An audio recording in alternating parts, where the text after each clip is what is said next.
Hey, what's up everyone? My name is Trent. This is Rams Talk. Thanks for watching.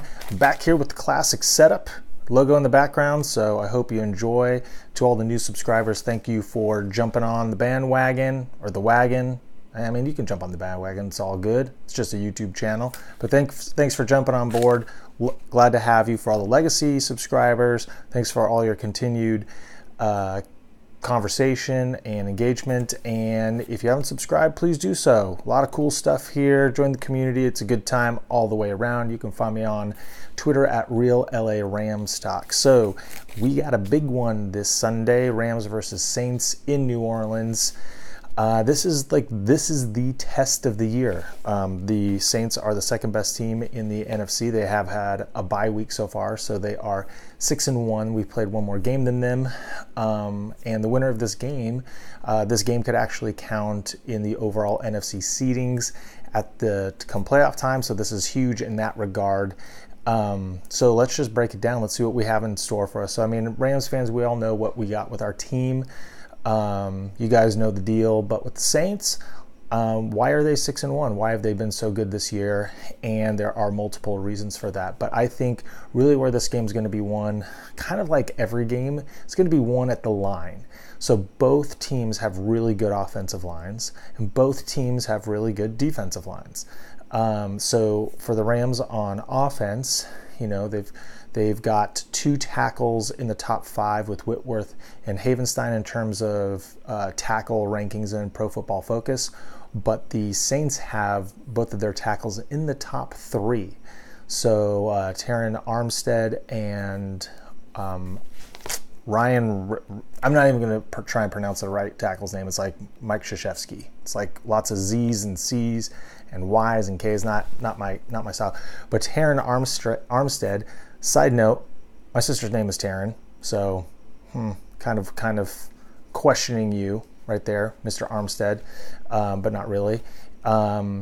So yeah, our offensive line is going to go against their defense, and they have Cam Jordan, who is a big time pass rusher, also really good against the run. The Saints are the second best, or they're the number 1 team overall in terms of stopping the run and yards per game on the ground. Cam Jordan's going to be trying to go against Havenstein and maybe even a little Austin Blythe on that end. Their other end, their rookie that they traded up in the first round to get, Marcus Davenport, who has really been coming on strong. He has 4 sacks on the season after kind of a slow start with rotation. And then he was in the game, had 2 sacks last week, but he's going to miss the next 3 weeks with a toe injury. Never want to see anyone injured, but the Rams kind of dodged a bullet in terms of having to face that guy. So they're going to have a guy, Okafor and Hendrickson filling in for him. In the middle, they have Sheldon Rankins, who is pretty good stopping the run, so that's going to be a formidable front. Their linebackers with Demario Davis, really, really good stopping the run from the linebacker position. So it's going to be, if the Rams want to get Gurley going, they're going to have to really account for those players, and also keeping Goff upright. They're going to have to account for Cam Jordan and Rankins, and I guess I don't know if the Okafor is someone you really have to account for. So that'll be very interesting to watch. On the other side of the ball, like I said, Terron Armstead, they have Andrews Pete, they have Max Unger, and Max Unger is interesting because I've always thought about this. When the Saints traded Jimmy Graham to the Seahawks gave him their all-pro center, Max Unger. And that kind of really changed the dynamic of the Saints, or it started to, where they were just like the air-it-out team with Jimmy Graham and maybe even Brandin Cooks back then. This is Brandin Cooks' original team, the Saints.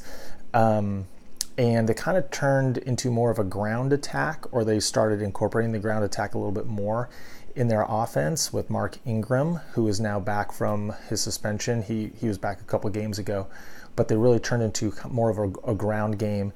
And so Aaron Donald is going to go against probably Andrews Pete, who's their weakest link on the offensive line, and with probably a little help from Max Unger. But it doesn't matter because Aaron Donald has 10 sacks, and he leads the NFL in sacks, but he also leads the NFL in the percentage of time he's been double teamed, and that's 70%. So 70% of the time he's getting double teamed, and he still leads the NFL in tackles or sacks, and he didn't have a sack in his first 4 games. So he really has had 10 sacks in 4 games. That's insane. And if you even think about it further, there's 8 games left. Let's just say he gets 10 sacks in the next 8 games, which is doable. Then he'll have 20 sacks for a defensive interior lineman. If he gets 13 sacks in the next 8 games, he will have the all-time single-season sack record. So that's something to keep an eye on. See if he can get more than 2 sacks in this game. It's possible. New addition, Dante Fowler. Like I said in my Dante Fowler Welcome to the Team episode, he is rated 7th by Pro Football Focus in terms of pass rush, and he'll probably take the spot filled by Mark Longacre, and it'll be him and Ebukam on the outsides.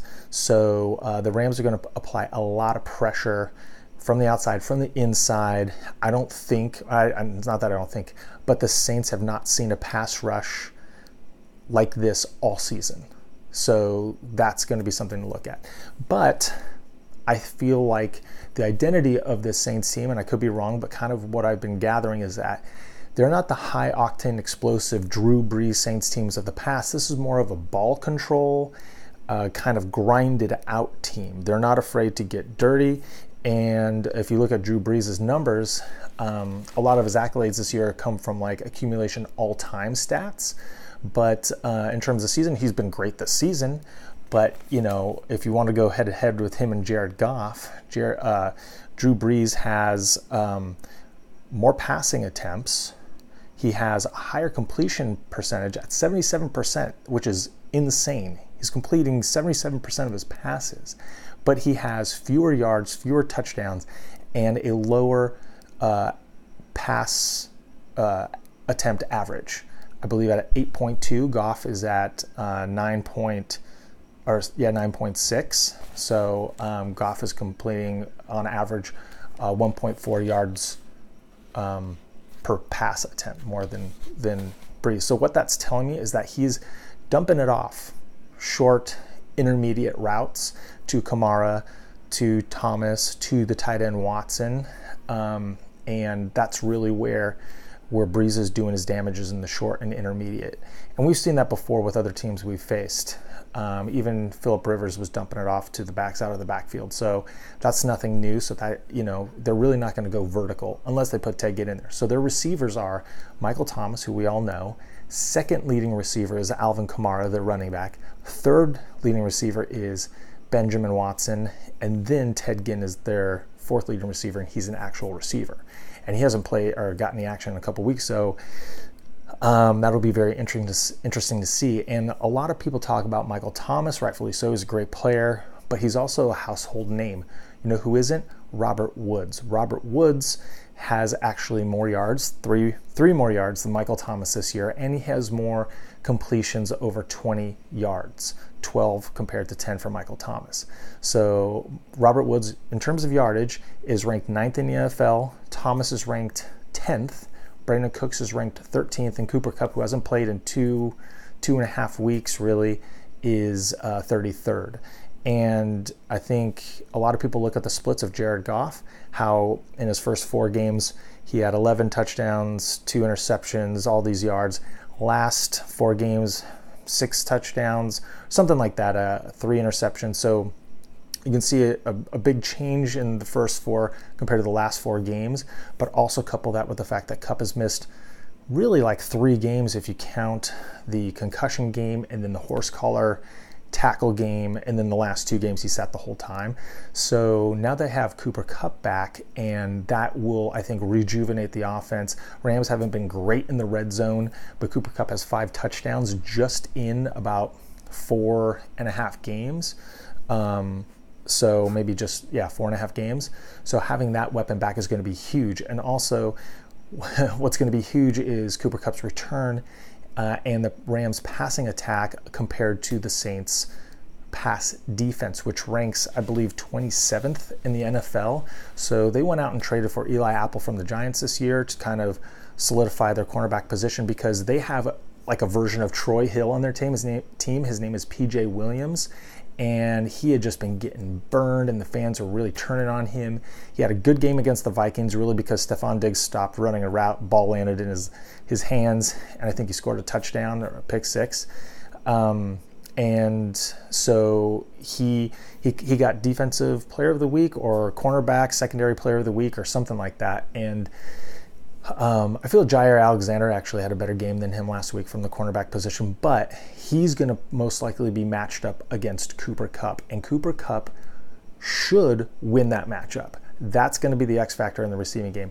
Their cornerbacks are not rated by Pro Football Focus like top notch, but they have Eli Apple, Marcus Lattimore, and they're no slouch. So Brandon Cooks, Robert Woods, Cooper Kupp, that same attack, I think, now that they're back in full force, is really going to be awesome.